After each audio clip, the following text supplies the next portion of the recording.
Hello and welcome to the In the Beginning podcast. It is our mission to bring story lovers and authors together through dialogue, unique topics, and the questions that you, the listener, submit. Head over to acnbooks.com/indie-beginning to join in on the conversations. Also, subscribe to the In the Beginning podcast on your favorite podcast platform. Last week, we introduced you to a story from Sierra Leone indie author Alieu Bundu titled Silver Lining. His heart-wrenching tale follows a 12-year-old orphan boy named Alimu as he grows up in a country that has been ripped apart by a rebel war. Alimu wants nothing more than to receive an education, but must suffer through abuse and injustice along the way. We left Alimu last week as he was being dropped off at his aunt's by his father in order to receive that education. So what did you think about the story, Marie? I thought that it was absolutely gorgeous in some of the words used. Like, I love the way that he describes people. I actually enjoyed the way that he sets a scene with how war-torn his home is, this character's home is, without having it directly in your face. It's more in the background. Yeah, I absolutely agree. I think at this point it would be a good idea to mention who Alieu Bundu is. Alieu Bundu is a Sierra Leone short story writer and novelist. His actual primary language is Kathemneh. And when you do a research on Sierra Leone, it doesn't even show up on one of the main languages of their country. Alieu Bundu has been he's been published widely throughout Sierra Leone and other parts of the world. Two of his short stories, The Wretched Being and The Riot, were published in the anthology The African World in Dialogue, An Appeal to Action. He was also a runner-up for the April 2014 Africa Book Club Short Story Reads competition. He was also nominated for the 2016 Writivism Short Story Competition for his short story, Batia. He has a degree in French and English, and he's also an aspiring filmmaker. But the one thing, which goes back to what you were saying, that blew me away, is he writes in English, even though his original language is Kathemneh. And I think that is reflected a lot in his story, just by the words that get used and how they go together. Just like when we speak Spanish, we really speak an Americanized version of Spanish, or French. We speak an Americanized version of French. So the words we choose are a little different than maybe the people there would choose. And that brings us to some reviews before we get any farther into his language. George said, Alieu Bundu is surely on his way to being one of Sierra Leone's finest writers and novelists.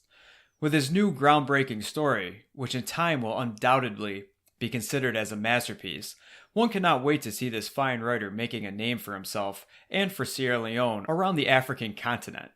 What amazes me about this masterpiece is his ability in knitting together life's most important virtues and values to tell a compelling story of adversity and ultimately of perseverance and success of a brave young man. This book is so much a morale booster to every youth around the world, and for that reason, it is a must-read. Philip says, Alieu Bundu's Silver Lining is an inspiring story of overcoming tragedy. His words bring the characters to life in a way the reader can feel their struggles and share their rewards. Silver Lining is a great read for those who enjoy a story of triumph and self-victory. And Michael Chiedoziem on Medium wrote, the novel is simple to read and understand with a remarkable flow in parts. There is also a good use of metaphors and descriptions of the landscape, which is somewhat impressive. And though there were some glitches here and there was never a failure to carry the reader along. It is great to see writers who seek to bring out the story of African experiences. The promise of Silver Lining might just be a silver lining in the career of a young Sierra Leone writer. One critique that Michael had was that the young characters in the novel sometimes, especially as in their act of gossiping, seem to be older than their age. And I personally would have to agree. When I was reading when the two boys met up and they were discussing about Alimu's grades, it did sound as if an older person were speaking through the voice of a child. But that gets back to what we were speaking about before. It could just be the words that he chose and like his interpretation of the English language. No, I agree with that. I mean, I said the same thing to you after I listened to the episode, that the kids don't sound like we would recognize a 12-year-old to sound. Exactly. And the other thing is that they bring up the African experience, and how it's represented. And that's another thing that we've been discussing is he brings up the struggle that these young children have. And he also, which I can't get enough of, brings up the positive attitude that these children have towards school. Yep. It amazes me what these children have to go through just to go to school. Not even just to go to school, but just to live their lives. And our kids are complaining. I almost cursed. Complaining about having to go to school. Right. Alimu's sick and is worried about taking a test. He's so sick he can't even go down and get water, which he ends up having to go get anyways. And then the things that he witnesses on the way to his aunt's house. I mean... Yeah, it's a complete eye-opener that I wish that our kids could see how much they take for granted and how much they don't have in compared to the rest of the world. Absolutely. And I think for all the parents listening to this episode right now, this is a very good book for your children to read, especially if you're like us from America and spoiled rotten. Yeah. I mean, no, I hate to laugh about it, but that's I mean, this shows how spoiled we actually are. Mm-hmm. To get back to the main topic of this episode, we did speak to Aliu about writing in the English language. What advantages or disadvantages are there to writing in your second language? The main advantage in writing in English is that it gives me a broad scope of audience. I believe so many people who are not Sierra Leoneans can read and understand Silver Lining with ease because I wrote it in English. If I had written it in Kathemneh, my first language, its audience would have only been limited to the set of people that read and understand it. Notwithstanding, it helps me to broaden my horizon. Writing involves a lot. Apart from the act of writing itself, I have to read extensively to learn how other writers succeeded in writing engaging and educative stories. And by so doing, that has helped me greatly in increasing the base of my knowledge. He has to read and learn just to write in the English language. So his research, he's doing more research while he's writing. So it affects him as well and not just his story. Mm-hmm. But what did you think about what he had to say about writing in English? I give him a lot of credit. I mean, I can barely write in English sometimes. You get tongue twisted and it sounds good in your head, but on paper it doesn't look right. I mean, English can be a very demanding and confusing language to write in. We have so many rules way beyond anything anybody else. And I agree. I also agree with Aliu that it will give him a greater audience. And through some research, many of the people speak multiple languages over there. So by choosing a language that a lot of people have come together and taken over, and I am by now no way saying that English should be the language of the world. I'm just saying where he is, he's seeing that most people are speaking and reading in English. So it makes sense from a money point of view and a readership point of view to write in English. We also asked him what the most difficult thing he finds about writing in the English language are. Maintaining the conventions of English language. Generally, I am someone that doesn't have much regard for rules. I find it annoying to follow the rules of certain things in life. So when I found out that I must strive to write impeccably in order to make my stories sellable when I started writing, I had no option but to discipline myself to do so.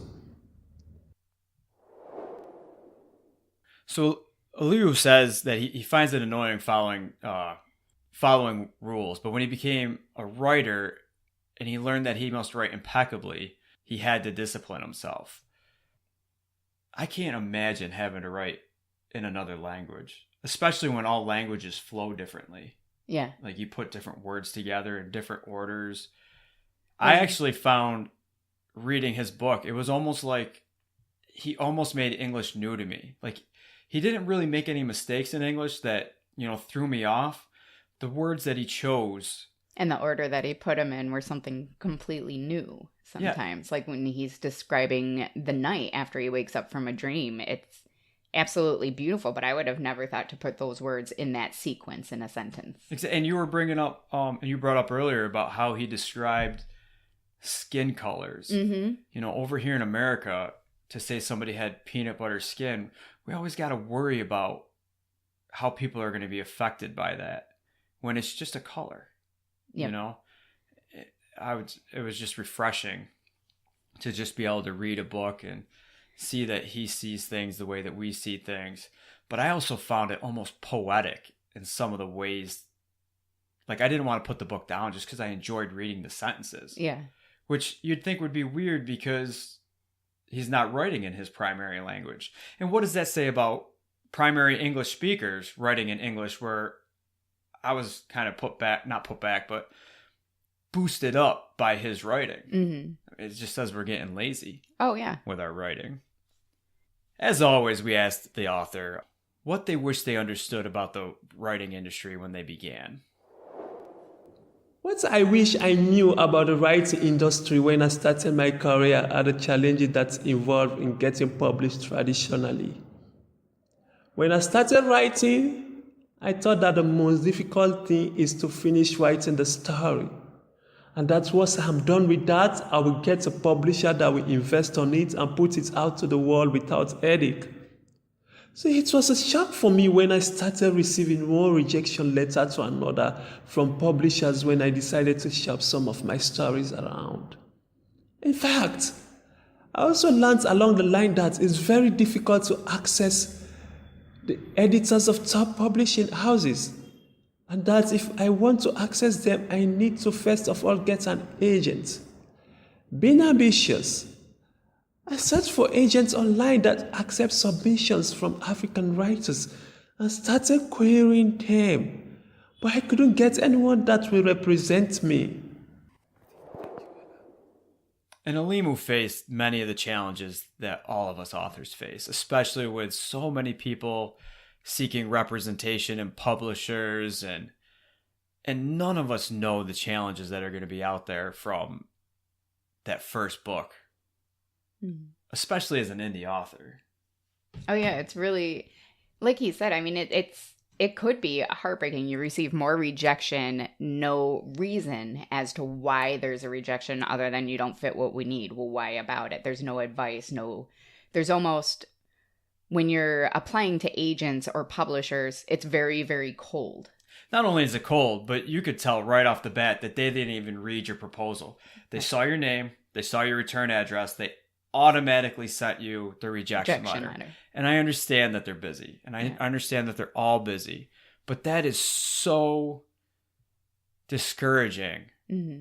I wrote that one book, and I was so discouraged by the process. I haven't been able to write again. Well, and that's how most indie authors become indie authors, because they get discouraged and they believe in themselves.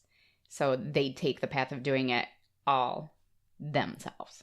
And you find a huge support community in indie. There is a huge support community in indie.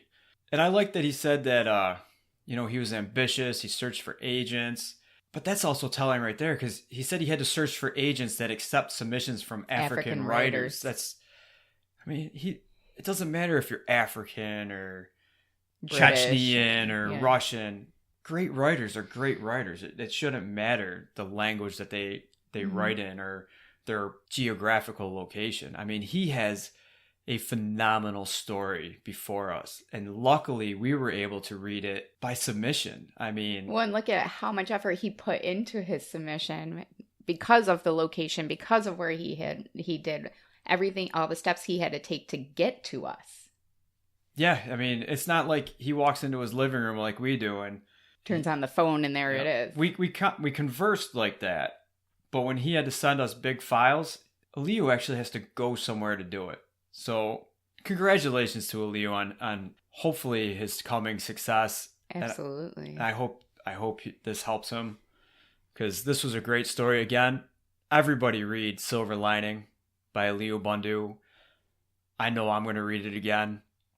And it's an inspirational tale. I have nothing, I can't say more about it. Yeah. No, I agree. It's definitely one that I think we should even give to the boys. Absolutely. Yeah. Well, that's it for this episode of Indie Beginning Podcast. Thanks for listening. Follow us online at Twitter and on Facebook, both at Indie Beginning. Subscribe to the podcast on your favorite podcast platform. We can be found at acmbooks.com/indie-beginning. As always, for every story, send us a comment. We'll try to get it to the author and get you their answer. I'm your host, Benjamin Frankie. And I'm Marie Cameron Frankie. Asking everybody to read more books. And be the best possible you. And simply enjoy this wonderful life. Thanks for listening.